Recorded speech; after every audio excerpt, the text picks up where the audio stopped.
ਸਤਿ ਸ਼੍ਰੀ ਅਕਾਲ। ਤੁਸੀਂ ਜੁੜੇ ਹੋਏ ਹੋ ਪੰਜਾਬੀ ਰੇਡੀਓ USA ਦੇ ਨਾਲ ਤੇ ਮੈਂ ਹਾਂ ਪ੍ਰਵੀਨ ਸ਼ਰਮਾ ਲੈ ਕੇ ਹਾਜ਼ਰ ਹਾਂ ਪ੍ਰੋਗਰਾਮ ਖਬਰ ਤੇ ਨਜ਼ਰ। ਖਬਰ ਤੇ ਨਜ਼ਰ ਪ੍ਰੋਗਰਾਮ ਦੇ ਵਿੱਚ ਕਈ ਅਹਿਮ ਤੇ ਕਈ ਖਾਸ ਖਬਰਾਂ ਨੂੰ ਲੈ ਕੇ ਚਰਚਾ ਕਰਨ ਦੇ ਲਈ ਜੁੜ ਚੁੱਕੇ ਨੇ ਪੰਜਾਬ ਤੋਂ ਪੱਤਰਕਾਰ ਦੀਪਕ ਸ਼ਰਮਾ ਚਨਾਰਥਲ ਜੀ। ਸ਼ਰਮਾ ਜੀ, ਸਤਿ ਸ਼੍ਰੀ ਅਕਾਲ। ਸਵਾਗਤ ਹੈ ਜੀ ਪੰਜਾਬੀ ਰੇਡੀਓ USA ਤੇ। ਸਤਿ ਸ਼੍ਰੀ ਅਕਾਲ ਪ੍ਰਵੀਨ ਜੀ, ਸਾਰੇ ਦਰਸ਼ਕਾਂ ਨੂੰ, ਸਾਰੇ ਸਰੋਤਿਆਂ ਨੂੰ ਮੇਰੀ ਪਿਆਰ ਭਰੀ ਸਤਿ ਸ਼੍ਰੀ ਅਕਾਲ ਜੀ।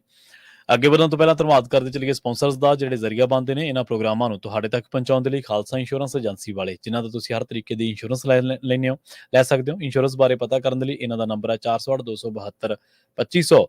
ਇਹ 1992 ਤੋਂ ਲਗਾਤਾਰ ਇੰਸ਼ੋਰੈਂਸ ਬਿਜ਼ਨਸ ਦੇ ਵਿੱਚ ਸ਼ਾਨਦਾਰ ਸੇਵਾਵਾਂ ਦੇ ਰਹੇ ਨੇ ਤੇ ਅਮਰੀਕਾ ਭਰ ਦੇ ਵਿੱਚ ਇੰਸ਼ੋਰੈਂਸ ਕਰਦੇ ਨੇ।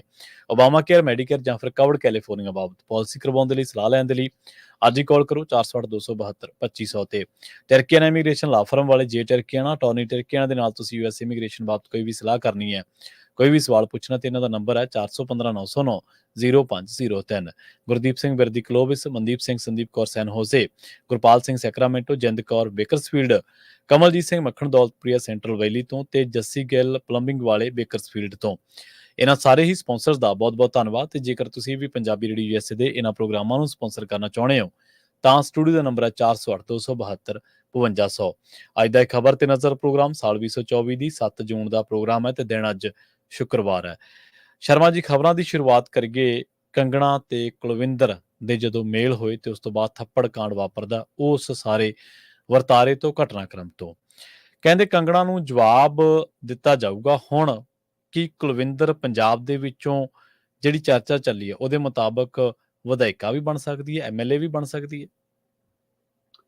ਪ੍ਰਵੀਨ ਜੀ, ਕੱਲ ਦਿੱਲੀ ਦੇ ਵਿੱਚ ਸਿਆਸੀ ਹਲਚਲ ਬਹੁਤ ਸੀ ਜੀ, ਹੈ ਨਾ। ਸਰਕਾਰ ਬਣਾਉਣ ਨੂੰ ਲੈ ਕੇ, NDA ਦੀ ਰੂਪਰੇਖਾ ਨੂੰ ਲੈ ਕੇ ਜਾਂ ਕੈਬਨਿਟ ਨੂੰ ਲੈ ਕੇ ਮੀਟਿੰਗਾਂ ਦੇ ਦੌਰ ਕਾਫੀ ਸੀਗੇ। ਪਰ ਪੰਜਾਬ ਦੇ ਵਿੱਚ ਸੋਸ਼ਲ ਮੀਡੀਆ ਦੇ ਉੱਤੇ, ਪੰਜਾਬ ਦੇ ਘਰਾਂ 'ਚ, ਲੋਕਾਂ 'ਚ ਸਭ ਤੋਂ ਵੱਧ ਜੇਕਰ ਚਰਚਾ ਸੀ ਤਾਂ ਉਹ ਥੱਪੜ ਕਾਂਡ ਦੀ ਸੀ। ਮਤਲਬ ਉਹ ਸਰਕਾਰ ਦੇ ਪਹਿਲੂ ਕਰਮਾਂ 'ਚ ਕੀ ਬਣ ਰਿਹਾ ਉਹਦਾ ਕਿਸੇ ਨੂੰ ਉਹ ਨਹੀਂ ਸੀ, ਇਹਨਾਂ ਥੱਪੜ ਕਾਂਡ ਦੀ ਚਰਚਾ ਸੀ। ਜੀ ਜੀ। ਅਸਲ 'ਚ ਕੀ ਹੈ ਕਿ ਥੱਪੜ ਵਾਲੇ ਕਾਂਡ ਤੋਂ ਬਾਅਦ ਵੀ ਮਤਲਬ ਕੰਗਣਾ ਦੇ ਬੋਲ, ਕੰਗਣਾ ਦੀ ਭੈਣ ਦੇ ਬੋਲ ਜਿਹੋ ਜਿਹੇ ਲਗਾਤਾਰ ਵਿਗੜ ਰਹੇ ਨੇ, ਉੱਥੇ ਸਵਾਲ ਆ ਰਿਹਾ ਕਿ ਪਹਿਲੇ ਦਿਨ ਤੋਂ ਜੇ ਕੱਲ ਥੱਪੜ ਕਾਂਡ ਹੋਇਆ ਵੀ, ਮਤਲਬ ਕੁਲਵਿੰਦਰ ਨੇ ਜੇ ਥੱਪੜ ਮਾਰਿਆ ਵੀ, ਤਾਂ ਉਹਦੇ ਪਿੱਛੇ ਵੀ ਤਾਂ ਕੰਗਣਾ ਦੀ ਉਹ ਭਾਸ਼ਾ, ਉਹ ਬੋਲ ਪਏ ਨੇ ਜੋ ਕੋੜੇ ਬੋਲ ਉਹ ਬੋਲਦੀ ਰਹੀ ਆ। ਤੇ ਇਸ ਲਈ ਉਹ ਕਹਿੰਦੇ ਕਿ ਕਦੇ ਉਹਦੇ ਪਰ ਐਕਸ਼ਨ ਕਿਉਂ ਨਹੀਂ ਲਿਆ। ਹੁਣ ਜਾਣਕਾਰੀ ਮਿਲ ਰਹੀ ਹੈ ਕਿ ਕੁਲਵਿੰਦਰ ਦੇ ਉੱਤੇ ਵਿਭਾਗੀ ਕਾਰਵਾਈ FIR ਹੋ ਗਈ।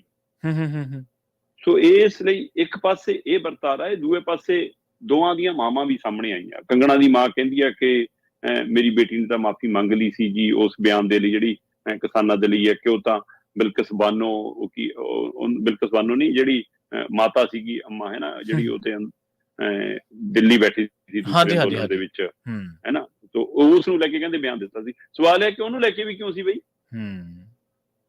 ਤੁਸੀਂ ਔਰਤ ਤਾਂ ਔਰਤ ਹੈ ਨਾ, ਤੇ ਤੁਸੀਂ ਇਹ ਕਿਵੇਂ ਤੈਅ ਕਰ ਰਹੇ ਹੋ ਕਿ ਕੋਈ ਪੈਸੇ ਲੈ ਕੇ ਬੈਠਦਾ?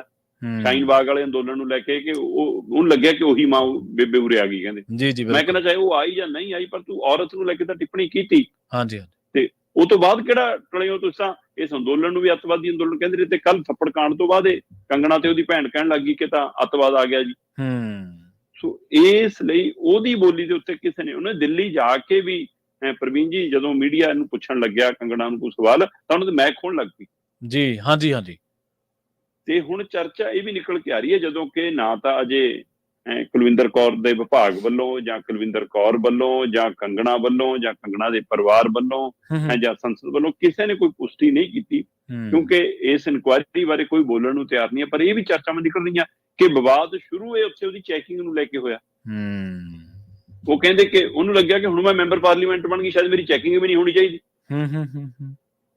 ਉਹ ਕਹਿੰਦੇ ਕਿ ਉੱਥੇ ਉਹਦੇ ਪਰਸ ਨੂੰ, ਮੋਬਾਈਲ ਨੂੰ ਮਸ਼ੀਨ ਚੋਂ ਲੰਘਾਉਣ ਨੂੰ ਲੈ ਕੇ, ਚੈੱਕ ਕਰਨ ਨੂੰ ਲੈ ਕੇ, ਉਹਨੂੰ ਲੈ ਕੇ ਕਹਿੰਦੇ ਵਿਵਾਦ ਸ਼ੁਰੂ ਹੁੰਦਾ ਹੈ ਨਾ। ਪਰ ਮਤਲਬ ਕਿ ਇੱਧਰ ਉਹਦੀ ਭੈਣ ਕਹਿੰਦੀ ਹੈ ਕਿ ਨਹੀਂ ਜੀ, ਉਹ ਤਿਆਰ ਖੜੀ ਸੀ ਜੀ, ਕੁਲਵਿੰਦਰ ਇੰਤਜ਼ਾਰ ਕਰ ਰਹੀ ਸੀ ਜੀ। ਸੋ ਜੇ ਇਹ ਗੱਲ ਹੁੰਦੀ ਤਾਂ ਫਿਰ ਉੱਥੋਂ ਪਹਿਲਾਂ ਵੀ ਕਿੰਨੀ ਵਾਰੀ ਲੰਘੀ ਹੋਣੀ ਕੰਗਣਾ ਦਾ। ਹਾਂਜੀ ਹੈ ਨਾ। ਸੋ ਮੇਰੇ ਇਸ ਲਈ ਉਹ ਮੌਕੇ ਤੇ ਨਜ਼ਾਕਤ ਦੇ ਹਿਸਾਬ ਨਾਲ ਕਈ ਵਾਰ ਮਾਹੌਲ ਇਹੋ ਜਿਹਾ ਬਣਦਾ, ਕਹਿੰਦੇ ਕੋ ਉਸ ਜਾਂਚ ਤੋਂ ਵਿਵਾਦ ਸ਼ੁਰੂ ਹੋਇਆ ਤੇ ਉਹ ਤਲਖੀ 'ਚ ਬਦਲਿਆ, ਤੇ ਤਲਖੀ ਤੋਂ ਫਿਰ ਕੁਲਵਿੰਦਰ ਨੇ ਥੱਪੜ ਜੜਿਆ, ਤੇ ਉਸ ਤੋਂ ਬਾਅਦ ਉਹਦੀ ਉਹ ਵੀਡੀਓ ਵੀ ਸਾਹਮਣੇ, ਜੀ ਚੋਂ ਕਹਿੰਦੀ ਹੈ ਕਿ ਤੂੰ ਤਾਂ ਐਂ ਬਕਵਾਸ ਕਰਦੀ ਹੈ ਕਿ ਤੂੰ ਬੈਠੇਂਗੀ ਉੱਥੇ।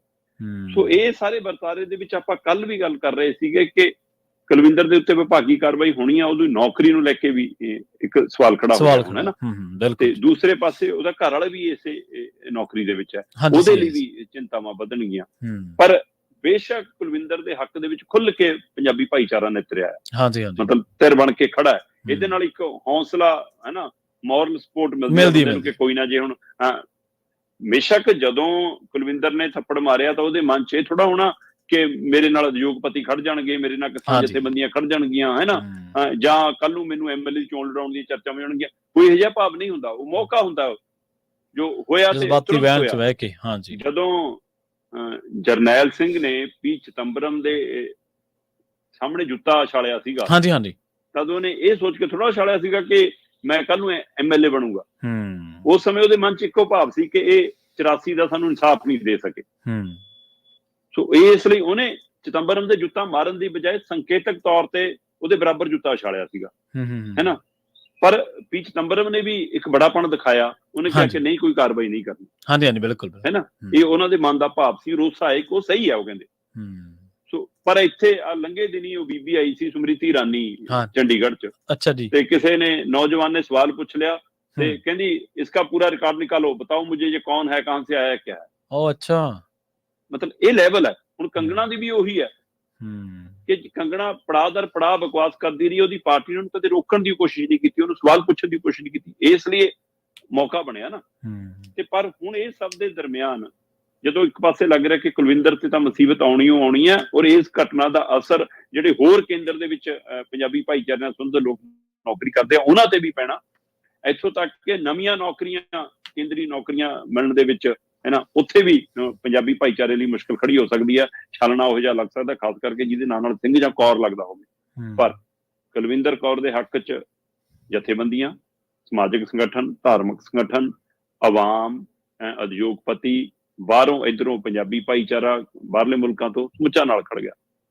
ਉਹਦੇ ਨਾਲ ਉਸ ਨੂੰ ਨੌਕਰੀ ਦੀਆਂ ਆਫਰਾਂ ਵੀ ਨੇ, ਤੇ ਇੱਕ ਸੋਸ਼ਲ ਮੀਡੀਆ ਤੇ ਮੁਹਿੰਮ ਚੱਲੀ ਜੀ ਕਿ ਜੇ ਕੰਗਣਾ ਵਰਗੀ ਊਲ-ਜਲੂਲ ਬੋਲਣ ਵਾਲੀ ਸੰਸਦ ਮੈਂਬਰ ਬਣ ਸਕਦੀ ਆ ਤਾਂ ਇਹ ਕਿਸਾਨ ਪਰਿਵਾਰ ਦੀ ਧੀ, ਇਹ ਪੰਜਾਬ ਦੀ ਧੀ, ਹੈ ਨਾ, ਇਹ ਕੁਲਵਿੰਦਰ ਕੌਰ ਪੰਜਾਬ ਦੀ ਵਿਧਾਨ ਸਭਾ 'ਚ ਜਾ ਕੇ ਉਸ ਦਾ ਜਵਾਬ ਦੇ ਰੂਪ 'ਚ ਕਿਉਂ ਨਹੀਂ ਅਸੀਂ ਕਰ ਸਕਦੇ ਕਿ ਉਸ ਨੂੰ ਇਹ ਵੀ ਇੱਕ ਇਸ ਤਰ੍ਹਾਂ ਵੀ ਜਵਾਬ ਦਿੱਤਾ ਜਾਵੇ ਕਿ ਲੈ, ਜੇ ਤੈਨੂੰ ਤੇਰੀ ਇੱਕ ਪਾਰਟੀ ਨੇ ਉਹ ਬਣਾਤਾ ਤਾਂ ਪੰਜਾਬ ਵੀ ਉਹਨੂੰ ਬਣਾ ਰਿਹਾ। ਹੁਣ ਕੁਝ ਕਹਿੰਦੇ ਕਿ ਉਹਦੇ ਨਾਲ ਮਤਲਬ ਕਿ ਕਿਸਾਨ ਜਥੇਬੰਦੀਆਂ ਕਹਿੰਦੀਆਂ ਆਪਾਂ ਆਪਣੇ ਵੱਲੋਂ ਖੜੀ ਕਰ ਲਓ, ਕੁਝ ਕਹਿੰਦੇ ਕਿ ਨਹੀਂ, ਉਸ ਨੂੰ ਕਿਸੇ ਪਾਰਟੀ ਵੱਲੋਂ ਖੜੀ ਕਰੋ। ਕਹਿੰਦੇ ਕੁਝ ਪਾਰਟੀਆਂ ਵੀ ਸੋਚਣ ਲੱਗੀਆਂ ਨੇ ਕਿ ਕਿਉਂਕਿ ਪੰਜਾਬ 'ਚ 5 ਜ਼ਿਮਨੀ ਚੋਣਾਂ ਨੇ। ਬਿਲਕੁਲ ਸਹੀ ਹੈ, 5 ਜ਼ਿਮਨੀ ਚੋਣਾਂ ਨੇ, ਖਾਸ ਕਰਕੇ ਬਰਨਾਲੇ ਨੂੰ ਲੈ ਕੇ, ਖਾਸ ਕਰਕੇ ਗਿੱਦੜਵਾਹੇ ਨੂੰ ਲੈ ਕੇ ਤੇ ਡੇਰਾ ਬਾਬਾ ਨਾਨਕ ਨੂੰ ਲੈ ਕੇ। ਬੇਸ਼ੱਕ ਕੁਲਵਿੰਦਰ ਦੇ ਮਾਪਿਆਂ ਦਾ ਪਿੰਡ, ਉਹਦਾ ਪਿੰਡ ਸੁਲਤਾਨਪੁਰ ਲੋਧੀ ਕਪੂਰਥਲੇ ਖੇਤਰ 'ਚ ਆਉਂਦਾ ਤੇ ਉਹ ਜੰਮੂ ਖੇਤਰ 'ਚ ਵਿਆਹੀ ਹੋਈ ਹੈ ਨਾ। ਪਰ ਆਹ 3 ਸੀਟਾਂ ਨੂੰ ਲੈ ਕੇ ਖਾਸ, ਜਦੋਂ ਕਿ ਰਾਖਵੀਆਂ ਸੀਟਾਂ ਦੇ 2 ਦੇ ਉੱਤੇ ਵੀ ਚੋਣ ਹੋਣੀ ਹੈ, ਜਿਨ੍ਹਾਂ 'ਚ ਜਲੰਧਰ ਪੱਛਮੀ ਵੀ ਅਤੇ ਇੱਕ ਹੁਸ਼ਿਆਰਪੁਰ 'ਚ ਚੱਬੇਵਾਲ ਵੀ ਹੈ। ਸੋ ਪਰ ਫਿਰ ਵੀ ਆਹ 3 ਸੀਟਾਂ ਦੀ ਚਰਚਾ ਸੋਸ਼ਲ ਮੀਡੀਆ ਤੇ ਇੱਕ ਮੁਹਿੰਮ ਪੱਕੀ ਹੈ। ਇਸ ਦੇ ਵਿੱਚੋਂ ਕੁਝ ਤਰ੍ਹਾਂ ਕਹਿੰਦੀਆਂ ਕਿ ਨਹੀਂ, ਆਜ਼ਾਦ ਲੜਾਓ, ਜਿਵੇਂ ਅੰਮ੍ਰਿਤਪਾਲ ਤੇ ਸਰਬਜੀਤ ਨੂੰ ਲੜਾਇਆ, ਸੋ ਉਵੇਂ ਲੜਾਓ। ਸੋ ਇਹ ਚਰਚਾਵਾਂ ਨੇ। ਅਜੇ ਨਾ ਤਾਂ ਕੁਲਵਿੰਦਰ ਦੇ ਪਰਿਵਾਰ ਨੇ ਕੋਈ ਇੱਛਾ ਪ੍ਰਗਟਾਈ ਹੈ, ਨਾ ਕੁਲਵਿੰਦਰ ਦਾ ਕੋਈ ਇਸ ਲੈ ਕੇ ਬਿਆਨ ਆਇਆ, ਪਰ ਇੱਕ ਮੁਹਿੰਮ ਚੱਲੀ ਹੈ ਕਿ ਆਪਾਂ ਕੰਗਣਾ ਨੂੰ ਜਵਾਬ ਇਸ ਤਰ੍ਹਾਂ ਦਿੱਤਾ ਜਾ ਸਕਦਾ। ਠੀਕ ਹੈ ਜੀ। ਸੋ ਪਰ ਇੱਕ ਪਾਸੇ ਜਿੱਥੇ ਇਹਦੇ ਕੁਲਵਿੰਦਰ ਦੇ ਖਿਲਾਫ ਵਿਭਾਗੀ ਕਾਰਵਾਈ ਸ਼ੁਰੂ ਹੋਈ ਹੈ, ਉੱਥੇ ਮੈਨੂੰ ਲੱਗਦਾ ਘਟਨਾ ਦੀ ਇਨਕੁਆਇਰੀ ਹੋਣੀ ਬਹੁਤ ਜ਼ਰੂਰੀ ਹੈ, ਸਹੀ ਮਾਇਨੇ ਦੇ ਵਿੱਚ, ਕਿ ਘਟਨਾ ਅੰਜਾਮ, ਥੱਪੜ ਦੇ ਅੰਜਾਮ ਤੱਕ ਪਹੁੰਚੀ ਕਿਉਂ ਹੈ, ਇਹਦੇ ਪਿੱਛੇ ਕਾਰਨ ਕੀ ਹੈ, ਚਾਹੇ ਉਸ ਮੌਕੇ ਦੀ ਘਟਨਾ ਜਾਂ ਕੰਗਣਾ ਦੇ ਸਾਰੇ ਪੁਰਾਣੇ ਬਿਆਨ। ਇਸ ਲਈ ਉਸ ਮਸਲੇ ਤੇ ਇਹ ਨਹੀਂਗਾ ਕਿ ਹੁਣ ਉਹ MP ਆ ਤਾਂ ਵੈਸੇ ਸਰਕਾਰ ਦੀ ਨੀਅਤ ਤੇ ਆਪਾਂ ਨੂੰ ਕੋਈ ਸ਼ੰਕੇ ਸ਼ੋਭੇ ਨਹੀਂ ਕਿ ਉਹ ਜਿਹੇ ਜਿਹਾ ਉਹਨੇ ਉਹੋ ਜਿਹਾ ਕੁਛ ਕਰਨਾ, ਉਹਦੇ ਪਰ ਕੋਈ ਸ਼ੱਕ ਨਹੀਂਗਾ। ਸਾਨੂੰ ਪਤਾ ਹੈ ਕਿ ਸਰਕਾਰ ਨੇ ਕਿਹਦੇ ਨਾਲ ਖੜਨਾ ਤੇ ਕਿਹਦੇ ਨਾਲ ਨਹੀਂ ਖੜਨਾ, ਹੈ ਨਾ। ਪਰ ਇਸ ਮਾਮਲੇ ਦੀ ਤੇ ਕੰਗਣਾ ਦੇ ਬੋਲਾਂ ਦੀ, ਜਾਂ ਹੋਰ ਕਿੰਨੇ ਲੀਡਰ ਨੇ, ਮੈਨੂੰ ਯਾਦ ਹੈ ਦਿੱਲੀ 'ਚ ਪ੍ਰਚਾਰ ਕਰਦੇ ਰਾਜ ਠਾਕਰ ਵਰਗੇ ਸ਼ਰੇਆਮ ਕਹਿੰਦੇ ਰਹੇ ਨੇ ਕਿ, ਹੈ ਨਾ, ਗੋਲੀ ਮਾਰੋ ਸਾਲੋਂ ਕੋ, ਜੀ ਹੈ ਉਹ। ਬਿਲਕੁਲ। ਸੋ ਉਸ ਸਮੇਂ ਉਹਨਾਂ ਦੇ ਬਿਆਨਾਂ ਦੇ ਉੱਤੇ ਕਿਹੜੀ ਕਾਰਵਾਈ ਹੋਈ ਹੈ, ਪਾਰਟੀ ਨੇ ਕਿਹੜਾ ਐਕਸ਼ਨ ਲਿਆ? ਸੋ ਇਹ ਵੀ ਇੱਕ ਪਹਿਲੂ ਹੈ। ਪਰ ਜਦੋਂ ਤੁਸੀਂ ਔਨ ਡਿਊਟੀ ਹੋ, ਵਰਦੀ 'ਚੋਂ, ਤਾਂ ਤੁਹਾਨੂੰ ਕਈ ਚੀਜ਼ਾਂ ਇਗਨੋਰ ਕਰਨੀਆਂ ਪੈਂਦੀਆਂ। ਪਰ ਬੰਦਾ ਹੀ ਹੈ, ਉਸਨੇ ਰਿਐਕਸ਼ਨ ਦਿਖਾਇਆ ਤੇ ਉਸ ਰਿਐਕਸ਼ਨ ਦੇ ਨਾਲ ਫਿਰ ਉਹਦਾ ਭਾਈਚਾਰਾ ਸਮੁੱਚਾ ਨਾਲ ਖੜਿਆ। ਜੀ ਬਿਲਕੁਲ। ਤੇ ਸਿਮਰਤੀ ਇਰਾਨੀ ਨੂੰ ਤਾਂ ਫਿਰ ਲੋਕਾਂ ਨੇ ਦਿੱਤਾ ਜਵਾਬ, ਉਹ ਕਹਿੰਦੇ ਲੋ ਹੁਣ ਬਹਿ ਜਾਓ ਘਰੇ, ਜਿੰਨੇ ਮਰਜ਼ੀ ਲਿਸਟਾਂ ਬਣਾਈ ਚੱਲਿਓ, ਬਣਾਈ ਜਾਓ। ਮਤਲਬ ਇਹ ਤਾਂ ਸੱਤਾ ਦਾ ਹੰਕਾਰ ਦਾ ਸਿਖਰ ਹੀ ਹੈ ਨਾ, ਕਿ ਜੇਕਰ ਤੁਹਾਨੂੰ ਕੋਈ ਸਵਾਲ ਕਰਦਾ ਤੇ ਉਹਨੂੰ ਫਿਰ ਤੁਸੀਂ ਕਹਿ ਲਓ ਕਿ ਇਹਦਾ ਡਾਟਾ ਕੱਢੋ ਸਾਰੇ। ਐਂ ਤਾਂ ਤੁਸੀਂ ਕੋਈ ਮਤਲਬ ਇੱਥੇ ਕੋਈ ਦੁਨੀਆ ਤੋਂ ਕੋਈ ਅਲੋਕਾਰੀ ਸ਼ਕਤੀ ਤਾਂ ਉਤਰੇ ਨਹੀਂ ਗੇ ਕਿ ਜਿਹਦੇ ਨਾਲ ਤੁਹਾਨੂੰ ਉਤਰਿਆ ਨਹੀਂ ਹੋ ਸਕਦਾ ਹੈ ਮੋਦੀ ਜੀ ਨੇ ਇਕੱਲੇ ਆਪਣੇ ਲਈ ਪਹਿਲਾਂ ਕਿਹਾ ਸੀਗਾ, ਹੁਣ ਉਹ ਪੂਰੇ ਆਪਣੀ ਭਾਜਪਾਈਆਂ ਲਈ ਕਹਿੰਦਾ। ਹਾਂਜੀ, ਕਹਿੰਦੇ ਮਾਤਾ ਦੇ ਜਾਣ ਤੋਂ ਬਾਅਦ ਮੈਨੂੰ ਪਤਾ ਲੱਗਿਆ ਕਿ ਮੈਂ ਜੰਮਿਆ ਥੋੜਾ, ਮੈਂ ਤਾਂ ਉੱਗਿਆ। ਮਤਲਬ ਹੈ ਨਾ, ਉਦੋਂ ਹੀ ਤਰ੍ਹਾਂ ਆਇਆ ਧਰਤੀ ਤੇ, ਮੈਂ ਤਾਂ ਅਵਤਾਰ ਹੈ। ਮਤਲਬ ਇਹ ਸਾਡੇ ਲੀਡਰਾਂ ਦੇ ਬਿਆਨ ਨੇ। ਜੀ ਜੀ ਬਿਲਕੁਲ। ਸੋ ਫਿਰ ਉਹੀ ਜਿਹੀਆਂ ਸ਼ਕਤੀਆਂ ਫਿਰ ਇਹ ਕਹਿਣਗੇ ਸਾਡੇ 'ਚ ਵੀ ਆ ਗਈਆਂ। ਹਾਂਜੀ। ਤੇ ਮੋਦੀ ਕਹਿੰਦੇ ਤੀਜੀ ਵਾਰ ਪ੍ਰਧਾਨ ਮੰਤਰੀ ਬਣਨਗੇ ਤੇ ਨਿਤਿਸ਼ ਤੇ ਨਾਇਡੂ ਦੀ ਮਨਮਰਜ਼ੀ ਇਹਨਾਂ ਨੂੰ ਮਨਜ਼ੂਰ ਨਹੀਂ ਗੀ। ਪ੍ਰਵੀਨ ਜੀ, ਬਿਲਕੁਲ ਇਹਦੇ ਵਿੱਚ ਕੋਈ ਦੋ ਰਾਏ ਨਹੀਂ ਗੀ ਕਿ ਤੈਅ ਹੋ ਗਿਆ। NDA ਨੇ ਆਪਣੀ ਬੈਠਕ ਕੀਤੀ, ਸਮੂਹਕ ਬੈਠਕ, ਜਿਹਦੇ ਵਿੱਚ ਇਕੱਲੇ ਦਲ ਨਹੀਂ ਸ਼ਾਮਲ ਹੋਏ, ਦਲਾਂ ਦੇ ਸਮੁੱਚੇ ਚੁਣੇ ਹੋਏ ਮੈਂਬਰ ਪਾਰਲੀਮੈਂਟ ਜਾਂ ਉਹਨਾਂ ਦੀਆਂ ਦਲਾਂ ਨਾਲ ਸੰਬੰਧਿਤ ਸਰਕਾਰਾਂ ਦੇ ਮੁੱਖ ਮੰਤਰੀ ਉਹ ਸਾਰੇ ਸ਼ਾਮਲ ਹੋਏ। ਠੀਕ ਹੈ ਜੀ। ਸੋ ਦਿੱਲੀ ਦੇ ਵਿੱਚ ਜਿਹੜੀ ਪੁਰਾਣੀ ਸੰਸਦ ਦੀ ਇਮਾਰਤ ਹੈ, ਉਹ ਸੰਸਦ ਦੀ ਇਮਾਰਤ ਦੇ ਵਿੱਚ ਸੈਂਟਰਲ ਹਾਲ ਹੈ। ਉਹ ਸੈਂਟਰਲ ਹਾਲ ਦੇ ਵਿੱਚ ਮਤਲਬ ਸਮੁੱਚੇ NDA ਦੇ 11 ਕੁ ਵਜੇ 13 ਦੇ 13 ਦਲਾਂ ਦੇ ਲੀਡਰ ਤੇ ਉਹਨਾਂ ਦੇ ਬਾਕੀ ਸਾਥੀ ਇਕੱਠੇ ਹੁੰਦੇ ਨੇ ਤੇ ਉੱਥੇ 72 ਘੰਟੇ ਜਨਾਬ ਭਾਸ਼ਣ ਦਿੰਦੇ ਨੇ। 72 ਮਿੰਟ ਮਤਲਬ 1 ਘੰਟੇ ਤੋਂ ਵੀ 12-13 ਮਿੰਟ ਉੱਪਰ, ਹੈ ਨਾ। ਸੋ 72 ਮਿੰਟ ਦੇ ਭਾਸ਼ਣ ਦੇ ਵਿੱਚ ਨਰਿੰਦਰ ਮੋਦੀ ਜੀ NDA ਦਾ ਜਾਪ ਕਰਦੇ। ਠੀਕ ਹੈ ਜੀ। ਸੋ ਜਿਹੜੇ ਮਤਲਬ ਹੈ ਨਾ ਹਿੰਦੂ ਮੁਸਲਮਾਨ ਦੀ ਮਾਲਾ ਜਪਦੇ ਸੀ, NDA ਦੀ ਮਾਲਾ ਜਪਣ ਲੱਗੇ ਨੇ। ਜੀ ਬਿਲਕੁਲ। ਆਪਣੇ 72 ਮਿੰਟ ਦੇ ਭਾਸ਼ਣ ਦੇ ਵਿੱਚ ਈਡੀ ਗੱਠ ਜੋੜ ਹੈ ਜਿਹੜਾ, ਉਹਨੂੰ 1 ਵਾਰ ਵਰਤਿਆ, ਹੈ ਨਾ। ਵਿਰੋਧੀ ਧਿਰ ਦਾ ਨਾਂ 1 ਵਾਰ ਲਿਆ। ਠੀਕ ਹੈ ਜੀ। EVM ਦਾ 5 ਵਾਰ ਜ਼ਿਕਰ ਕੀਤਾ, ਹੈ ਨਾ। 4 ਜੂਨ ਜਿਹਦਾ ਨਤੀਜੇ ਆਏ ਸੀ ਉਹਦਾ ਜ਼ਿਕਰ, ਉਸ ਤਰੀਕ ਦਾ ਜ਼ਿਕਰ 6 ਵਾਰ ਕੀਤਾ ਹੈ। ਅਲਾਇੰਸ ਦਾ ਜ਼ਿਕਰ 9 ਵਾਰ ਕੀਤਾ। ਭਾਰਤ ਸ਼ਬਦ ਦੀ ਵਰਤੋਂ 13 ਵਾਰ ਕੀਤੀ ਤੇ NDA ਸ਼ਬਦ ਦੀ ਵਰਤੋਂ 19 ਵਾਰ ਕੀਤੀ। ਠੀਕ ਹੈ ਜੀ। ਸੋ 72 ਮਿੰਟ ਦੇ ਭਾਸ਼ਣ 'ਚ 19 ਵਾਰ NDA ਸ਼ਬਦ ਵਰਤਣਾ, ਇਹਦਾ ਮਤਲਬ ਹੁਣ ਉਹਨਾਂ ਨੂੰ ਲੱਗਦਾ ਕਿ ਇਹਦੇ ਆਲੇ ਦੁਆਲੇ ਘੁੰਮਣਾ ਪੈਣਾ, ਇਹ ਤੋਂ ਬਾਹਰ ਨਹੀਂ ਜਾ ਸਕਦੇ। ਪਰ ਮੈਂ ਇਸ ਦੌਰਾਨ ਜਦੋਂ ਇਹ ਤੈਅ ਹੋ ਗਿਆ ਕਿ ਹਾਂ, ਕਿਉਂਕਿ ਸਟੇਜ ਚਲਾ ਰਹੇ ਸੀਗੇ JP ਨੱਡਾ ਹੋਰੀ, ਅਮਿਤ ਸ਼ਾਹ ਨੇ ਨਾਮ ਪੇਸ਼ ਕੀਤਾ ਨਰਿੰਦਰ ਮੋਦੀ ਦਾ, ਰਾਜਨਾਥ ਤੇ ਗਡਕਰੀ ਨੇ ਉਹਦੀ ਪ੍ਰੋੜਤਾ ਕਰਤੀ, ਉਹਦਾ ਹੀ ਸਮਰਥਨ ਅੱਗੇ ਮਤਲਬ ਨਤੀਸ਼ ਤੇ ਨਾਇਡੂ ਨੇ ਕਰਤਾ। ਸੋ ਇਸ ਤਰ੍ਹਾਂ ਚੁਣੇ ਗਏ। ਸੋ ਹੁਣ ਇਹ ਤੈਅ ਹੋ ਗਿਆ ਕਿ ਉਹ ਇਤਿਹਾਸ ਬਣਾਉਣ ਜਾ ਰਹੇ ਨੇ ਜੀ। ਨਹਿਰੂ ਤੋਂ ਬਾਅਦ ਜੇ ਕੋਈ ਹੈਗਾ ਜੀ ਤਾਂ ਨਰਿੰਦਰ ਮੋਦੀ ਹੈ, ਜਿਹੜਾ ਤੀਜੀ ਵਾਰ ਦੇਸ਼ ਦਾ ਪ੍ਰਧਾਨ ਮੰਤਰੀ ਬਣਿਆ। ਪਰ ਇਹ ਸਭ ਦੇ ਦਰਮਿਆਨ ਕੱਲ ਉਹ ਅਡਵਾਨੀ ਦੇ ਘਰੇ ਵੀ ਗਏ, ਮੁਰਲੀ ਮਨੋਹਰ ਜੋਸ਼ੀ ਨੂੰ ਵੀ ਮਿਲੇ ਤੇ ਉਹ ਹੈ ਨਾ ਰਾਸ਼ਟਰਪਤੀ ਰਹੇ ਨੇ ਸਾਡੇ ਰਾਮਨਾਥ ਕੋਵਿੰਦ, ਉਹਨਾਂ ਕੋਲ ਵੀ ਗਏ। ਸੋ ਘਰਾਂ 'ਚ ਜਾ ਕੇ ਉਹਨਾਂ ਨੂੰ ਮਿਲੇ ਤੇ ਉਹ ਤੋਂ ਬਾਅਦ ਰਾਸ਼ਟਰਪਤੀ ਦੇ ਘਰੇ ਗਏ, ਉੱਥੋਂ ਦਹੀਂ ਦੂਹੀ ਵੀ ਖਾਧਾ ਤੇ ਉਹਨਾਂ ਨੂੰ ਦੇਤਾ ਸੱਦਾ ਕਿ ਲਓ ਜੀ, ਮਤਲਬ ਕਿ ਮੈਂ ਹੁਣ ਸਰਕਾਰ ਬਣਾਉਣੀ ਹੈ। 2-3 ਘੰਟੇ ਬਾਅਦ ਸੁਨੇਹਾ ਆ ਗਿਆ ਕਿ ਤੁਹਾਨੂੰ ਸਰਕਾਰ ਬਣਾਉਣ ਦਾ ਸੱਦਾ ਹੈ ਜੀ, ਆ ਜਾਓ ਇਨਵੀਟੇਸ਼ਨ। ਸੋ ਲਗਭਗ ਤੈਅ ਆ ਪ੍ਰਵੀਨ ਜੀ ਕਿ 9 ਤਰੀਕ ਦਿਨ ਐਤਵਾਰ ਨੂੰ ਸ਼ਾਮੀ 6 ਤੋਂ 7 ਵਜੇ ਦੇ ਦਰਮਿਆਨ ਸਮਾਗਮ ਹੋਏਗਾ, ਜਿਹਦੇ ਵਿੱਚ ਨਰਿੰਦਰ ਮੋਦੀ ਆਪਣੀ ਕੈਬਨਿਟ ਨਾਲ ਪਹੁੰਚ ਚੁੱਕਣਗੇ। ਹੁਣ ਜਦੋਂ ਕੈਬਨਿਟ ਦੀ ਗੱਲ ਆਉਂਦੀ ਆ ਤਾਂ ਫਿਰ ਇਹਦਾ ਮਤਲਬ ਨਤੀਸ਼ ਤੇ ਚੰਦਰਬਾਬੂ ਨਾਇਡੂ ਹੋਰਾਂ ਵੱਲੋਂ ਕਹਿੰਦੇ ਕੁਝ ਮੰਗਾਂ ਰੱਖੀਆਂ ਗਈਆਂ ਸੀ ਕਿ ਸਾਨੂੰ ਸਪੀਕਰ ਦਾ ਉਹਦਾ ਦਿਓ, ਸਾਨੂੰ ਵਿੱਤ ਮੰਤਰਾਲਾ ਦੇ ਦਿਓ, ਸਾਨੂੰ ਖੇਤੀਬਾੜੀ ਦੇ ਦਿਓ, ਸਾਨੂੰ ਆ ਰੇਲਵੇ ਦੇ ਦਿਓ। ਸੋ ਏਦਾਂ ਦੇ ਕੁਝ ਵਿਭਾਗਾਂ ਦੀਆਂ ਮੰਗਾਂ ਹੈਗੀਆਂ ਨੇ। ਪਰ ਪਤਾ ਲੱਗ ਰਿਹਾ ਕਿ ਉੱਥੇ ਬੈਠਕ ਦੇ ਵਿੱਚ ਵੀ ਜੀ ਔਰ ਵੱਖਰੇ ਤੌਰ ਤੇ ਵੀ NDA ਦੇ ਸਹਿਯੋਗੀ ਦਲਾਂ ਨੂੰ ਕਹਿ ਦਿੱਤਾ ਗਿਆ ਕਿ ਜੋ ਤੈਅ ਹੋਊਗਾ ਤੁਹਾਨੂੰ ਉਹ ਮਿਲੂਗਾ, ਤੁਸੀਂ ਆਪਣਾ ਫੈਸਲਾ ਕਰ ਲਓ, ਕਰਨਾ ਕਿ ਨਹੀਂ ਕਰਨਾ, ਰਹਿਣਾ ਕਿ ਨਹੀਂ ਰਹਿਣਾ। ਇਹਦੇ ਵਿੱਚੋਂ ਪਤਾ ਇਹ ਲੱਗ ਰਿਹਾ ਕਿ ਆਪਾਂ ਲਗਾਤਾਰ ਪ੍ਰਵੀਨ ਜੀ ਇਸ ਪ੍ਰੋਗਰਾਮ 'ਚ ਗੱਲ ਕਰਦੇ ਰਹੇ ਹਾਂ ਕਿ ਸੰਘ ਨਾਰਾਜ਼ ਹੈ ਜੀ, ਤੇ ਸੰਘ ਦੀ ਨਾਰਾਜ਼ਗੀ ਦੂਰ ਕਰਨ ਲਈ ਭਾਜਪਾ ਦੇ ਰਾਸ਼ਟਰੀ ਪ੍ਰਧਾਨ JP ਨੱਡਾ ਸੰਘ ਦੇ ਪ੍ਰਮੁੱਖ ਨੁਮਾਇੰਦਿਆਂ ਨਾਲ ਮਿਲਣ ਬੰਦ ਕਮਰਾ ਬੈਠਕ ਕਰਨ ਗਏ। ਠੀਕ ਹੈ। ਤੇ ਉਹ ਬੈਠਕ ਖਾਸੀ ਲੰਬੀ ਚੱਲੀ ਤੇ ਲੰਬੀ ਚੱਲੀ ਬੈਠਕ ਦੇ ਵਿੱਚ ਕਹਿੰਦੇ ਨਸੀਹਤਾਂ ਦਾ ਲੰਬਾ ਪਰਚਾ ਲੈ ਕੇ ਪਰਤੇ ਨੇ ਉੱਥੋਂ। ਸੋ ਉਹ ਨਸੀਹਤਾਂ ਦੇ ਪਰਚੇ ਤੋਂ ਲੈਣ ਤੋਂ ਬਾਅਦ, ਉਹਦੇ ਤੇ ਹਾਮੀ ਭਰਨ ਤੋਂ ਬਾਅਦ ਕਹਿੰਦੇ ਨਰਿੰਦਰ ਮੋਦੀ ਦੇ ਨਾਂ ਦੇ ਉੱਤੇ ਮੋਹਰ ਲੱਗੀ ਆ। ਸੋ ਚਾਹੇ ਹੁਣ ਨਸੀਹਤਾਂ ਵਾਲਾ ਪਰਚਾ ਹੋਵੇ ਚਾਹੇ ਕੁਛ ਹੋਵੇ, ਨਰਿੰਦਰ ਮੋਦੀ ਇਸ ਮਾਮਲੇ 'ਚ ਕਾਮਯਾਬ ਹੋ ਗਏ ਕਿ ਅਗਲੇ ਆਪਣਾ ਨਾਮ ਤੀਜੀ ਵਾਰ ਪਾਸ ਕਰਾ ਕੇ ਸੰਘ ਤੋਂ ਮਨਜ਼ੂਰ ਕਰਾਂਗੇ।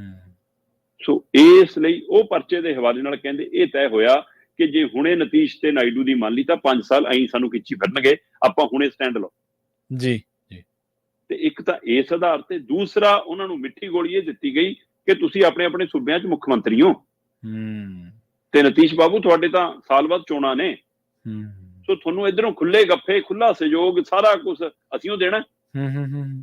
ਸੋ ਉਹਨਾਂ ਨੂੰ ਸੂਬੇ ਦੀ ਰਾਜਨੀਤੀ 'ਚ ਚਮਕਾਉਣ ਦੇ ਹਵਾਲੇ ਨਾਲ ਕਹਿੰਦੇ ਕਿ ਕਿਹਾ ਗਿਆ ਕਿ ਚੁੱਪ ਕਰੋ। ਹਾਂ, ਪਤਾ ਇਹ ਲੱਗ ਰਿਹਾ ਕਿ ਨਤੀਸ਼ ਤੇ ਚੰਦਰਬਾਬੂ ਨਾਇਡੂ ਨੂੰ 3-3 ਅਹੁਦੇ ਮਿਲ ਸਕਦੇ ਨੇ ਮੋਦੀ ਦੀ ਕੈਬਨਿਟ ਦੇ ਵਿੱਚ। ਠੀਕ ਹੈ ਜੀ। 2-2 ਕੈਬਨਿਟ ਮਿਨਿਸਟਰ, ਇੱਕ ਸਟੇਟ ਮਿਨਿਸਟਰ ਜਾਂ ਮਤਲਬ ਆਜ਼ਾਦ ਤੌਰ ਤੇ ਕਿਸੇ ਵਿਭਾਗ ਦੀ ਹੈ ਨਾ ਮੰਤਰਾਲਾ। ਸੋ ਇਸ ਤਰ੍ਹਾਂ ਦੇ 3 ਬਾਕੀਆਂ ਨੂੰ ਇੱਕ ਮਿਲ ਸਕਦਾ। ਸੋ ਸਾਰੇ ਦਲਾਂ ਦੇ ਲੀਡਰ ਕੱਲ ਸਟੇਜ ਤੇ ਬਿਠਾਏ ਗਏ ਸੀ।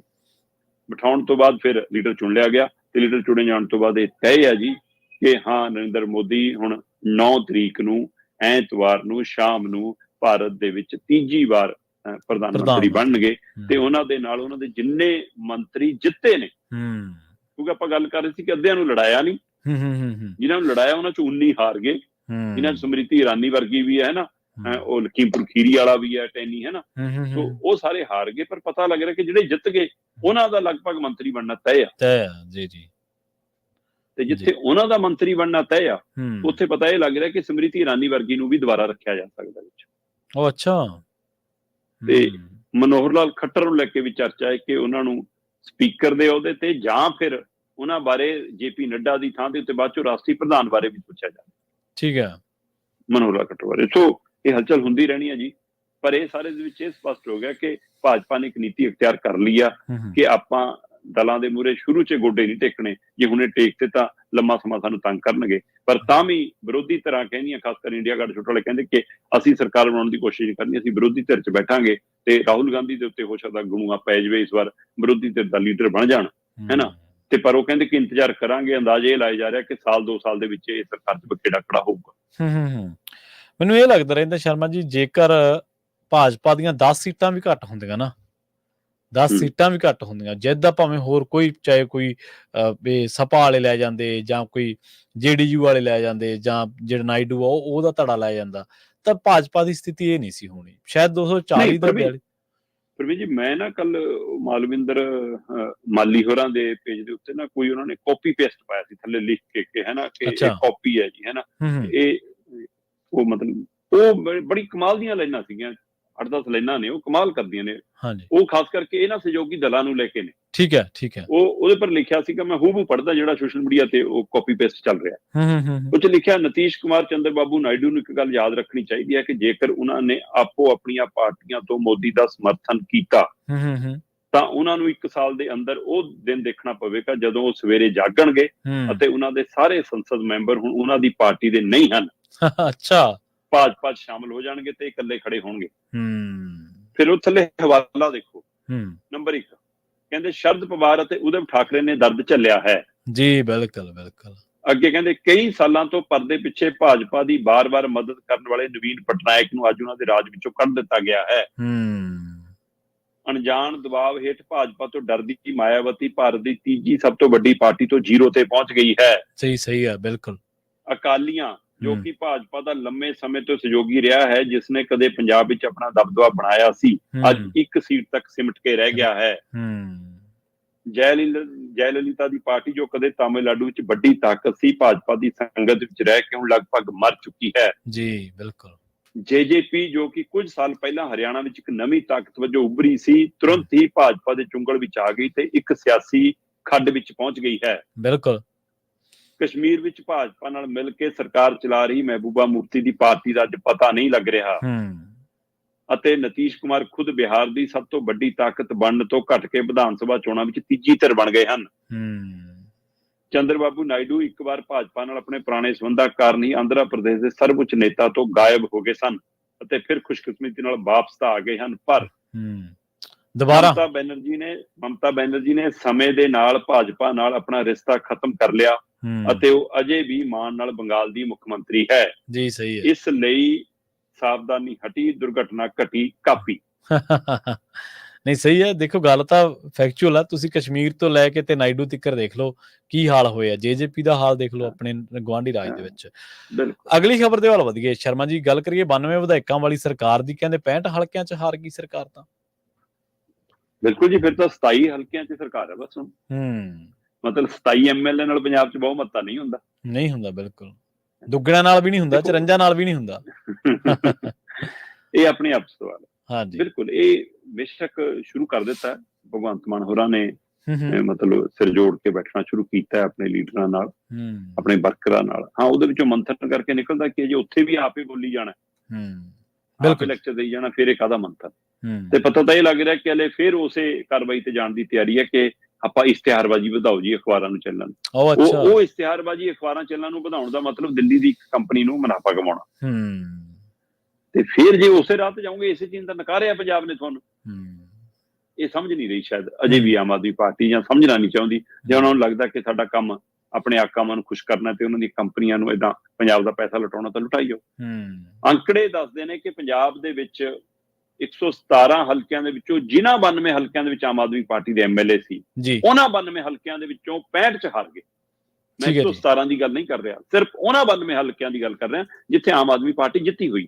ਉਹਨਾਂ ਚੋਂ 65 ਚੋਂ ਵੀ ਹਾਰ ਗਏ। ਤੇ ਜਿਹੜੇ 65 ਹਾਰੇ, ਇਹਨਾਂ ਚੋਂ 8 ਮੰਤਰੀਆਂ ਦੇ ਹਲਕਿਆਂ ਚ ਵੀ ਹਾਰੇ। 57 ਵਿਧਾਇਕਾਂ ਦੇ ਹਲਕਿਆਂ ਚ ਤੇ 8 ਮੰਤਰੀਆਂ ਦੇ ਹਲਕਿਆਂ ਚ ਆਮ ਆਦਮੀ ਪਾਰਟੀ ਪਛੜ ਗਈ। ਹੁਣ ਕਿਹੜੇ ਮੂੰਹ ਨਾਲ ਸਵਾਲ ਕਰਨਗੇ ਖੁੱਡੀਆਂ ਹੋਰੀ, ਕਿਹੜੇ ਮੂੰਹ ਨਾਲ ਸਵਾਲ ਕਰਨਗੇ ਲਾਲਜੀਤ ਭੁੱਲਰ ਹੋਰੀ? ਉਹ ਤਾਂ ਆਪਣੇ ਵਿਧਾਨ ਸਭਾ ਹਲਕੇ ਚ ਆਪਣੇ ਆਪ ਨੂੰ ਲੀਡ ਨਹੀਂ ਦਵਾ ਸਕੇ। ਹੁਣ ਗੁਰਮੀਤ ਖੁੱਡੀਆਂ ਹੋਰੀ ਕਹਿੰਦੇ ਕਿ ਬਾਈ ਮੇਰਾ ਬੜੇ ਘਰਾਂ ਨਾਲ ਮੱਥਾ ਸੀ ਜੀ। ਬਾਈ ਜੀ, ਮੱਥਾ ਤਾਂ 2 ਸਾਲ ਪਹਿਲਾਂ ਵੀ ਵਿਧਾਨ ਸਭਾ ਚੋਣਾਂ ਚ ਵੀ ਇਸੇ ਬੜੇ ਘਰ ਨਾਲ ਸੀਗਾ। ਬਿਲਕੁਲ ਸਹੀ, ਉਹੀ ਲੰਬੀ ਦੇ ਲੋਕ ਸੀ, ਉਹੀ ਲੰਬੀ ਦੇ ਵੋਟਰ ਸੀ। ਜੇ ਹੁਣ ਕਹੋ ਕਿ ਹਾਂ ਜੀ ਅਕਾਲੀਆਂ ਨੇ ਵੱਧ ਦਾਣਾ ਵੰਡਤਾ ਹੈ, ਵੱਧ ਚੋਗਾ ਪਾਤਾ ਹੈ ਨਾ, ਤੇ ਫਿਰ ਪਿਛਲੀ ਵਾਰ ਕਿਹੜਾ ਘੱਟ ਪਾਇਆ ਹੋਊਗਾ ਉਹਨਾਂ ਨੇ? ਫਿਰ ਉਹਦੇ ਬਾਵਜੂਦ ਵੀ ਨਾਲ ਆਏ, ਤੇ ਹੁਣ ਤੋਂ ਟੁੱਟੇ ਕਿਉਂ? ਬਿਲਕੁਲ ਸਹੀ। ਆਮ ਆਦਮੀ ਪਾਰਟੀ ਨੂੰ ਇਹ ਸੋਚਣ ਦੀ ਲੋੜ ਆ।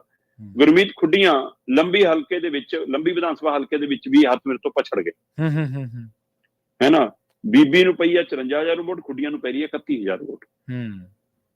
ਠੀਕ ਹੈ। ਇਸੇ ਤਰ੍ਹਾਂ ਲਾਲਜੀਤ ਭੁੱਲਰ ਆਪਣੇ ਪੱਟੀ ਵਿਧਾਨ ਸਭਾ ਹਲਕੇ ਦੇ ਵਿੱਚ ਵੀ ਹੈ ਨਾ, ਅੰਮ੍ਰਿਤਪਾਲ ਸਿੰਘ ਤੋਂ ਬਹੁਤ ਪਿੱਛੇ ਰਹਿ ਗਏ। ਅੰਮ੍ਰਿਤਪਾਲ ਸਿੰਘ ਨੂੰ ਪਈਆਂ 56,000 ਤੋਂ ਵੱਧ ਵੋਟਾਂ, ਤੇ ਲਾਲਜੀਤ ਭੁੱਲਰ ਨੂੰ ਪੈ ਰਹੀ ਹੈ 27,000 ਵੋਟ।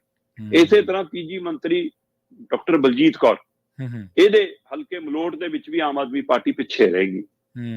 ਮੰਤਰੀ ਬ੍ਰਹਮ ਸ਼ੰਕਰ ਜਿੰਪਾ, ਇਹਦੇ ਹੁਸ਼ਿਆਰਪੁਰ ਹਲਕੇ ਦੇ ਵਿੱਚ ਵੀ ਆਮ ਆਦਮੀ ਪਾਰਟੀ ਪਛੜ ਕੇ ਰਹਿ ਗਈ। ਬੇਸ਼ੱਕ ਉੱਥੋਂ ਰਾਜਪਾਲ ਚੱਬੇਵਾਲ ਸੀਟ ਜਿੱਤ ਗਏ ਨਾ, ਪਰ ਇਹਦੇ ਹਲਕੇ ਦੇ ਵਿੱਚ ਆਪ ਦੇ ਉਮੀਦਵਾਰ ਨੂੰ ਪੈ ਰਹੀ ਹੈ 36,000 ਵੋਟ, ਅਨੀਤਾ ਸੋਮ ਪ੍ਰਕਾਸ਼ ਨੂੰ ਪੈ ਰਹੀ ਹੈ 38,000 ਵੋਟ। ਸੋ ਇਹ ਆਪਣੇ ਆਪ ਸਵਾਲ ਹੈ। ਇਸੇ ਤਰ੍ਹਾਂ ਆਜੋ ਜੀ ਮੰਤਰੀ ਲਾਲਚੰਦ ਕਟਾਰੂ ਚੱਕ, ਭੋਆ ਹਲਕੇ ਦੇ ਵਿੱਚ ਆਮ ਆਦਮੀ ਪਾਰਟੀ ਨੂੰ ਪੈ ਰਹੀ ਹੈ 31,000 ਵੋਟ, ਦਿਨੇਸ਼ ਬੱਬੂ ਨੂੰ ਪੈ ਰਹੀ ਹੈ 56,000 ਵੋਟ, ਜਦੋਂ ਕਿ 56,000 ਵਾਲਾ ਜਿੱਤਿਆ ਨਹੀਂ ਹੈ। ਪਰ ਆਮ ਆਦਮੀ ਪਾਰਟੀ ਕਿੰਨੇ ਪਿੱਛੇ ਹੈ ਇੱਥੇ 31,000 ਤੇ। ਬੇਸ਼ੱਕ ਇੱਥੋਂ ਕਾਂਗਰਸ ਲੈ ਕੇ ਗਈ ਹੈ ਸੀਟ ਹੈ ਨਾ। ਉਹ ਤੋਂ ਬਾਅਦ ਇਸੇ ਤਰ੍ਹਾਂ ਜੀ ਆਜੋ ਹਰਭਜਨ ਸਿੰਘ ਈਟੀਓ, ਹਲਕਾ ਜੰਡਿਆਲਾ, ਆਮ ਆਦਮੀ ਪਾਰਟੀ ਨੂੰ ਪੈ ਰਹੀ ਆ 23,000 ਵੋਟ, ਤੇ ਅੰਮ੍ਰਿਤਪਾਲ ਸਿੰਘ ਨੂੰ ਪੈ ਰਹੀ ਆ 45,000 ਵੋਟ। ਤੇ ਇਹ ਤੋਂ ਬਾਅਦ ਖਰੜ ਚ ਮੰਤਰੀ ਅਨਮੋਲ ਗਗਨ ਮਾਨ, ਆਪਾਂ ਗੱਲ ਵੀ ਕਰਦੇ ਰਹੇ ਅਨੰਦਪੁਰ ਸਾਹਿਬ ਦੇ ਹਲਕੇ ਦੇ ਹਵਾਲੇ ਨਾਲ ਵੀ, ਕਿ ਇਸ ਹਲਕੇ ਦੇ ਵਿੱਚ ਬੈਂਸ ਨੂੰ ਤੇ ਬੀਬੀ ਅਨਮੋਲ ਗਗਨ ਮਾਨ ਨੂੰ ਆਪਣੇ ਹੀ ਸਾਥੀਆਂ ਤੋਂ ਵਿਰੋਧ ਚੱਲਣਾ ਪੈ ਸਕਦਾ। ਚਲੋ ਬੈਂਸ ਇਸ ਮਾਮਲੇ 'ਚ ਲੀਡ ਦਿਵਾਉਣ 'ਚ ਕਾਮਯਾਬ ਹੋਏ ਮਾਲਵਿੰਦਰ ਕੰਗ ਨੂੰ, ਪਰ ਅਨਮੋਲ ਗਗਨ ਮਾਨ ਦੇ ਹਲਕੇ ਖਰੜ ਦੇ ਵਿੱਚ ਕੰਗ ਨੂੰ ਪੈ ਰਹੀਆਂ 40,000 ਵੋਟਾਂ, ਵਿਜੇਂਦਰ ਸਿੰਗਲਾ ਨੂੰ ਪੈ ਰਹੀਆਂ 46,000 ਵੋਟਾਂ। ਜਦੋਂ ਕੋਈ ਵਿਜੇਂਦਰ ਸਿੰਗਲਾ ਜਿੱਤਿਆ ਨਹੀਂ, ਜਿੱਤਿਆ ਮਾਲਵਿੰਦਰ ਕੰਗ ਹੈ ਜੀ ਜੀ ਬਿਲਕੁਲ, ਪਰ ਤਾਂ ਵੀ ਬੀਬੀ ਦੇ ਹਲਕੇ ਦੇ ਵਿੱਚ 6,000 ਵੋਟ ਦੇ ਨਾਲ ਪਿੱਛੇ ਆ ਗਏ। ਸੋ ਇਸੇ ਤਰ੍ਹਾਂ ਬਲਕਾਰ ਸਿੰਘ ਦੇ ਹਲਕੇ ਕਰਤਾਰਪੁਰ ਦੇ ਵਿੱਚ ਵੀ ਇਹੀ ਹੋਇਆ। ਉੱਥੇ ਵੀ ਚੰਨੀ ਨੂੰ ਪੈ ਰਹੀ ਆ 45,000 ਵੋਟ, ਤੇ ਪਵਨ ਟੀਨੂ ਨੂੰ ਪੈ ਰਹੀ ਆ 29,000 ਵੋਟ। ਸੋ ਇੰਨਾ ਪਾੜਾ। ਸੋ ਇਸ ਹਵਾਲੇ ਨਾਲ ਤੁਸੀਂ ਹਿਸਾਬ ਲਾ ਲਓ ਕਿ ਆਪਣੇ ਆਪਣੇ ਹਲਕਿਆਂ ਦੇ ਵਿੱਚ 8 ਦੇ 8 ਮੰਤਰੀਆਂ ਦੇ ਵੱਲ, ਹਾਂ ਜਿਨ੍ਹਾਂ 'ਚ ਲੀਡ ਮਿਲੀ ਉਹਨਾਂ 'ਚ ਲੀਡ ਵੀ ਮਿਲੀ ਆ। ਭਗਵੰਤ ਮਾਨ ਦੇ ਆਪਣੇ ਵਿਧਾਨ ਸਭਾ ਹਲਕੇ ਧੂਰੀ ਦੇ ਵਿੱਚ ਆਮ ਆਦਮੀ ਪਾਰਟੀ ਨੂੰ ਮੀਤਿਆਰ ਨੂੰ ਲੀਡ ਮਿਲੀ ਹੈ ਨਾ। ਹਰਪਾਲ ਚੀਮਾ ਦੇ ਦੜਵਾ ਦੇ ਵਿੱਚ ਲੀਡ ਮਿਲੀ, ਅਮਨ ਅਰੋੜਾ ਸੁਨਾਮ ਦੇ ਵਿੱਚ ਲੀਡ ਮਿਲੀ, ਖੁਦ ਆਪਣੇ ਮੀਤਿਆਰ ਨੂੰ ਬਰਨਾਲਾ 'ਚ ਲੀਡ ਮਿਲੀ। ਪਰ ਇਹ ਚਾਰੇ ਆਉਂਦੇ ਕਿੱਥੇ ਨੇ? ਸੰਗਰੂਰ 'ਚ ਆਉਂਦੇ ਆ ਨਾ।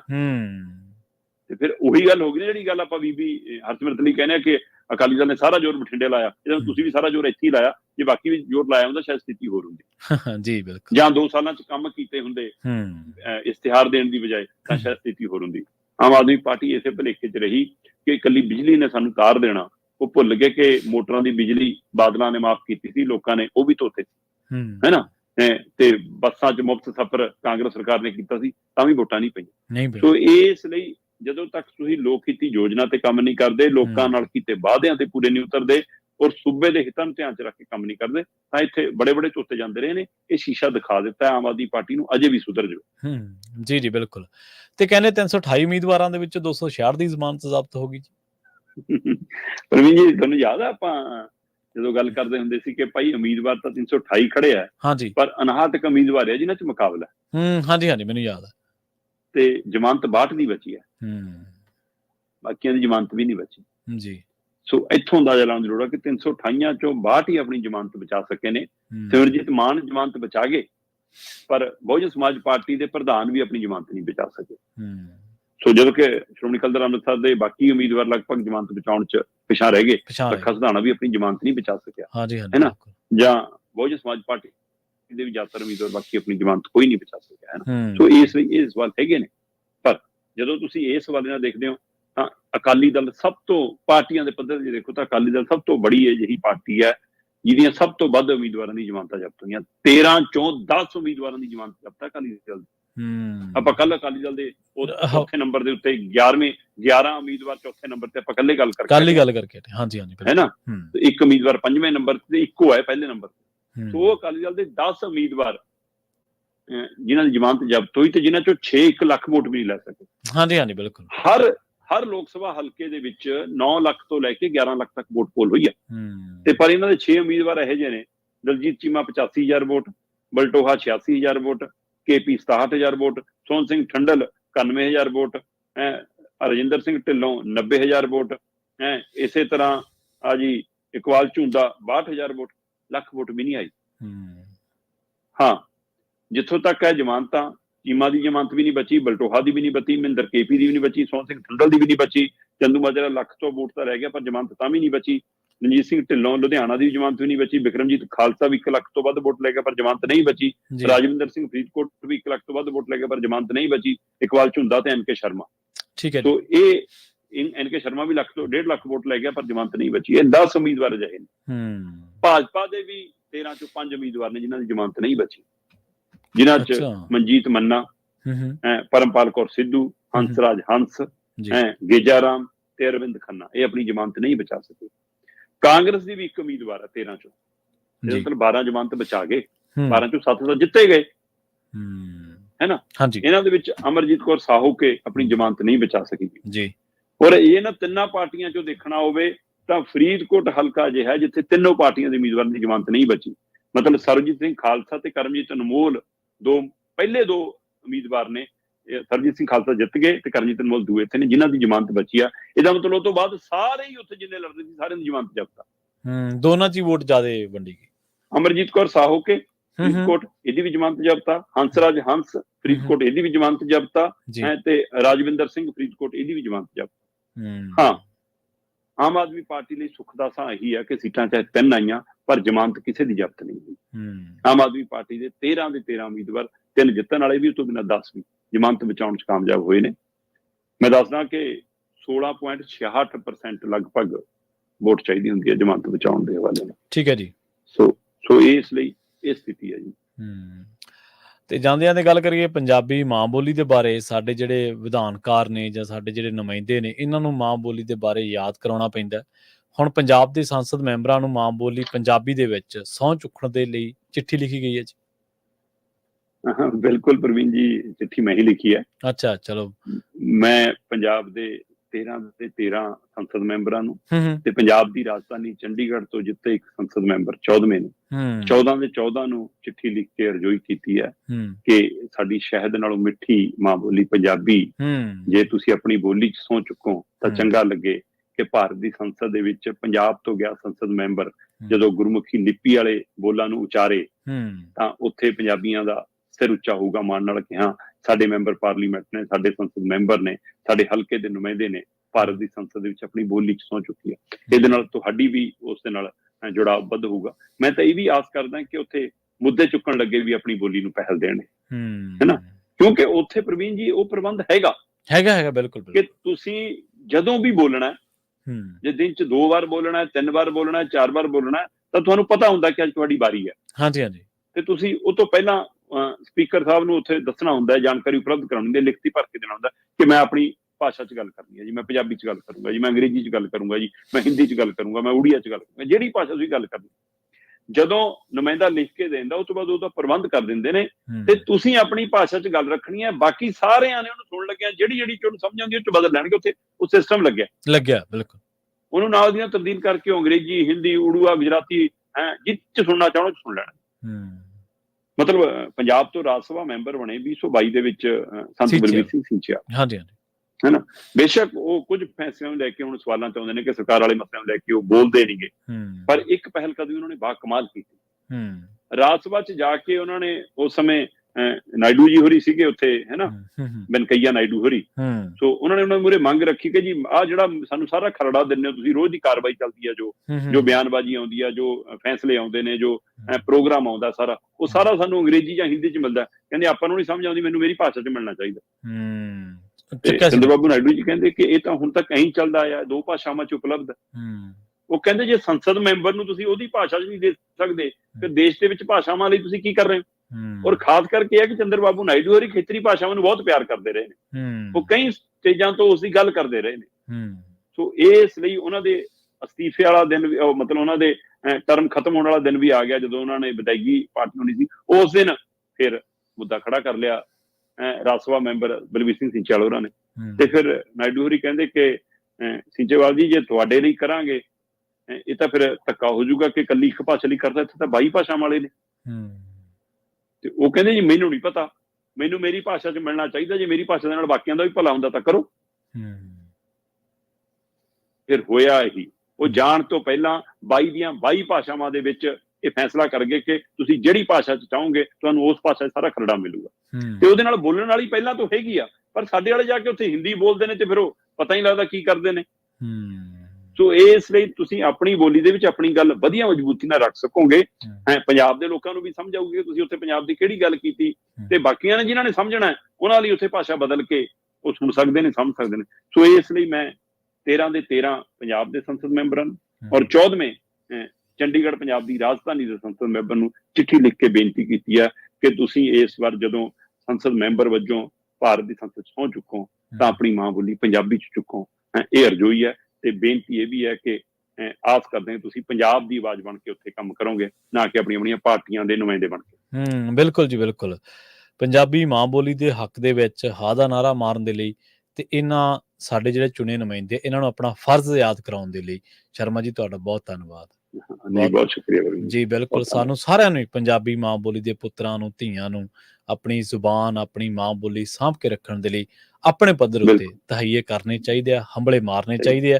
ਨਹੀਂ ਤਾਂ ਜਿਹੜੀਆਂ ਦੂਜੀਆਂ ਨੇ ਚੀਜ਼ਾਂ ਉਹ ਸਾਡੇ ਉੱਤੇ ਲਗਾਤਾਰ ਥੋਪੀਆਂ ਵੀ ਜਾ ਰਹੀਆਂ ਨੇ ਤੇ ਅਸੀਂ ਗਾਹੇ ਬਗਾਹੇ ਉਹਨਾਂ ਨੂੰ ਸਵੀਕਾਰ ਵੀ ਕਰ ਰਹੇ ਹਾਂ। ਸ਼ਰਮਾ ਜੀ, ਮੇਰਾ ਸ਼ੇਅਰ ਹੈ ਕਿ ਜੜਾਂ ਤੋਂ ਟੁੱਟ ਕੇ ਦਰਖਤ ਕਦੀ ਹਰਾ ਨਹੀਂ ਰਹਿੰਦਾ।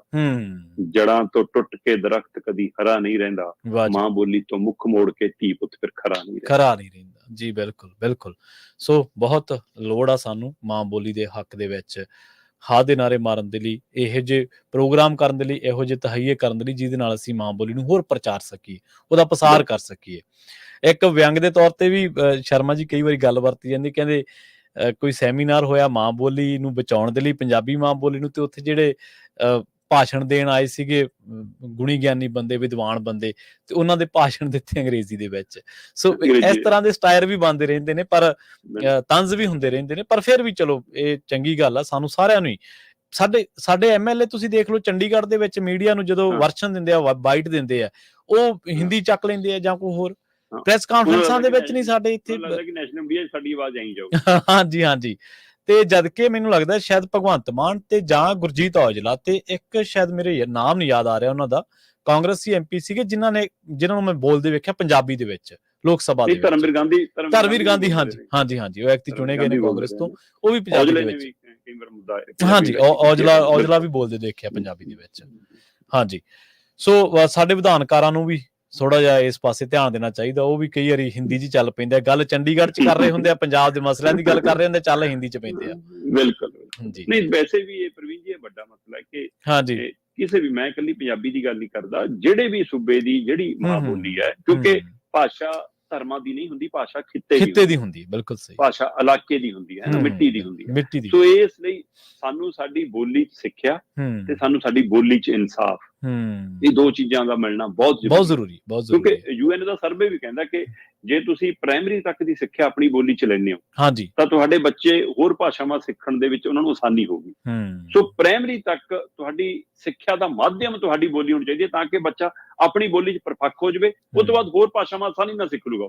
ਅਸੀਂ ਇਹ ਨਹੀਂ ਕਹਿੰਦੇ ਕਿ ਹੋਰ ਭਾਸ਼ਾ ਸਿੱਖਣੀ ਹੋ ਨਹੀਂ ਗਈ, ਹਾਂਜੀ ਬਿਲਕੁਲ ਹੈ ਨਾ, ਜਿੰਨੀਆਂ ਵੱਧ ਭਾਸ਼ਾਵਾਂ ਨੂੰ ਚੰਗੀ ਗੱਲ ਆ, ਪਰ ਇਸੇ ਤਰ੍ਹਾਂ ਅਦਾਲਤਾਂ 'ਚ ਇਨਸਾਫ, ਮਤਲਬ ਜਿਹੜਾ ਧਿਰ ਲੜ ਰਿਹਾ ਮੈਂ ਕੇਸ ਜਿੱਤ ਗਿਆ ਮੈਂ ਤਾਂ ਵੀ ਜਿੱਤ ਦੀ ਖੁਸ਼ੀ ਨਹੀਂ ਮਨਾ ਸਕਦਾ, ਮੈਨੂੰ ਸਮਝ ਨਹੀਂ ਆ ਰਿਹਾ ਕਿ ਗਾਹਲਾ ਕੀ ਕਰ ਰਿਹਾ। ਮੈਂ ਕਹਿੰਦਾ ਜੇ ਆ ਵੀ ਰਿਹਾ ਹੋਵੇ ਤਾਂ ਵੀ ਮੇਰਾ ਬੁਨਿਆਦੀ ਹੱਕ ਬਣਦਾ ਕਿ ਮੈਨੂੰ ਇਨਸਾਫ ਮੇਰੀ ਬੋਲੀ 'ਚ ਮਿਲੇ, ਮਿਲਣਾ ਚਾਹੀਦਾ। ਬਿਲਕੁਲ ਸਹੀ ਹੈ। ਸੋ ਇਸ ਲਈ ਇੱਕ ਸਿੱਖਿਆ ਤੇ ਇਨਸਾਫ, ਇਹਦੇ ਲਈ ਵੀ ਜਦੋਜਹਿਦ ਦੀ ਲੋੜ ਹੈ। ਅੱਛਾ, ਦੋ ਲੋਕ ਮੈਨੂੰ ਹੋਰ ਯਾਦ ਆ ਗਏ, ਇੱਕ ਤਾਂ ਚੰਦੂ ਮਾਜਰੇ ਸਾਹਿਬ ਦੀ ਹਿੰਦੀ, ਉਹ ਜਦੋਂ ਬੋਲਦੇ ਸੀ ਮੈਂ ਕਹਿੰਦਾ ਪੁੱਛੋ ਨਾ, ਮਤਲਬ ਜਲੂਸ ਕਢਾਉਂਦੇ ਆ ਪੰਜਾਬ, ਤੇ ਇੱਕ ਕੈਪਟਨ ਅਮਰਿੰਦਰ ਸਿੰਘ, ਉਹ ਤਨਖਾਹ ਪੰਜਾਬ ਤੋਂ ਲੈਂਦੇ ਸੀ, ਮੁੱਖ ਮੰਤਰੀ ਪੰਜਾਬ ਦੇ ਸੀ, ਤੇ ਵਿਧਾਨ ਸਭਾ ਚ ਅੰਗਰੇਜ਼ੀ ਚੱਕ ਕੇ ਬਹਿ ਜਾਂਦੇ ਹੁੰਦੇ ਸੀ।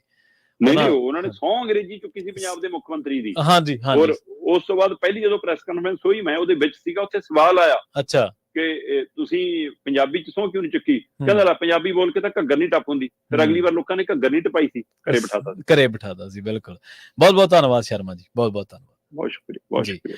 ਪ੍ਰੋਗਰਾਮ ਖਬਰ ਤੇ ਨਜ਼ਰ ਨੂੰ ਆਪਾਂ ਇੱਥੇ ਹੀ ਸਮਾਪਤ ਕਰਾਂਗੇ। ਤੁਹਾਡਾ ਸਾਰਿਆਂ ਦਾ ਬਹੁਤ ਧੰਨਵਾਦ। ਸਤਿ ਸ੍ਰੀ ਅਕਾਲ। ਜੁੜੇ ਰਹੋ ਪੰਜਾਬੀ ਰੇਡੀਓ USA ਦੇ ਨਾਲ।